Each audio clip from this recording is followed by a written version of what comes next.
But everything about you in Sordid Lives, and I've seen you in so many other things, but just the way that you captured a specific. Well, it was basically you were my Aunt Irene. My cousins had seen the movie down in Alabama, and they said, "Sissy is our Aunt Irene," and everything about it, from the way that just the mixing of prayer to like having a little salt about you was her, and I was just I guess we can just start there with that. Like, where did Sissy come from in this movie? Well, she is an Alabama gal, that's for sure. So you were dead on.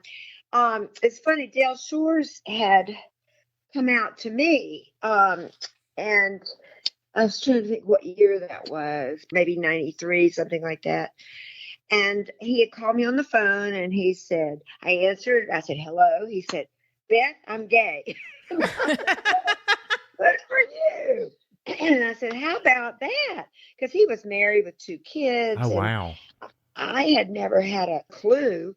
Not that it mattered, not that I thought about it. But I remember Michael and I were trying to get pregnant, and we had invited Dale and his wife over. She was pregnant.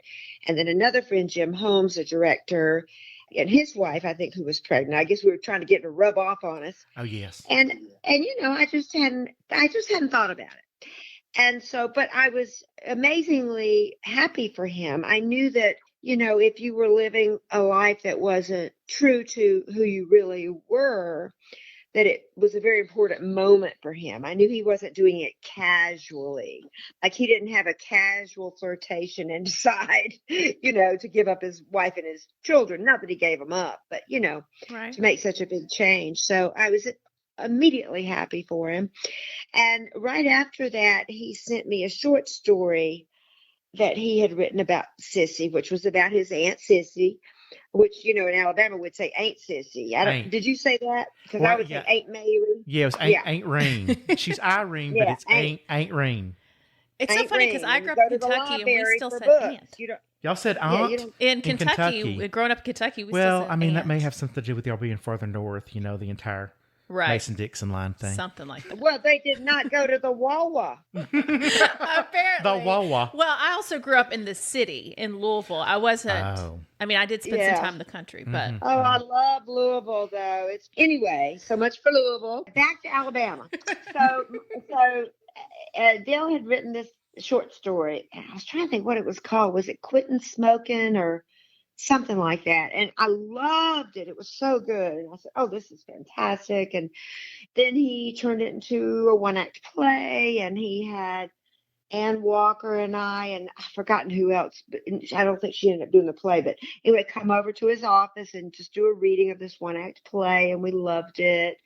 And then one thing led to another, and it was the play Sordid Lives. And he called me back. I said, Dale, I just don't think I'm right for it because I was a smoker. God, nobody loves smoking more than me. But, she seemed to me in reading it, she should be one of those very leathery skinned, thin, I know skinny exactly. people.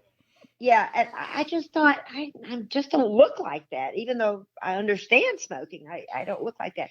And he brought me over to his house, and he's talking to me about it, and then he shows me a picture of his Aunt Sissy that it was based on. And I looked at her and I knew because there was my grandmother. She looked like they could be sisters, little tiny thing with big glasses. And I said, oh my God, I understand this character. I know what to do. Yes, I want to do her. But thank God he called me over and didn't just take my rebuffing because, I love the way Dale writes, but I'm just funny. I have to really know what I'm going to do with a role, or have an inkling. I mean, I may not know where it's going to end up, but I like to, connect with it in some way. But that picture of his Aunt Sissy did it for me. And so she's a combination of my grandmother, who I believe was born in either Goodwater or Sweetwater, Alabama. There were two towns. One was Sweetwater, one was Goodwater. My mother was born in one, my grandmother was born in the other. I can't remember. But, that was the area. And so, yeah, that's her. So your Aunt Irene, I'm sure, was of a similar cloth, a similar fabric. Yeah, Aunt Rain lived on the family land in Cold Springs, Alabama, but everybody calls it Bug Tussle, Alabama. So Rain worked at the Bug Tussle Steakhouse, where if you ate the 64-ounce steak, they took a Polaroid of you and put your picture on the wall. That is all I want in life. I know. I never did. Well, wasn't it free? If you eat all that, didn't they give it to you free? I'm pretty sure it's free. Or, They or at least the should. notoriety of eating the 64-ounce steak and having your Polaroid, is that enough? I think it's free. Don't they still do that at like Shoney's or Denny's or any of those places? Well, I don't know about that, but Bug Tussle Steakhouse, they definitely don't put your picture on the wall at a Shoney's. Gosh, you guys, when I was little and we moved to North Carolina and we used to drive to Georgia and Alabama to see the relatives, I wanted to stop at Shoney's more than I wanted to live. And we never would, Daddy just didn't want us getting in there and buying souvenirs and buying, or no, it wasn't Shoney's, it was Stuckey's. I'm off on another Oh, tangent. Stuckey's, pecan There's she off logs. and running, off and running. Pecan logs. Pecan logs. Oh my God.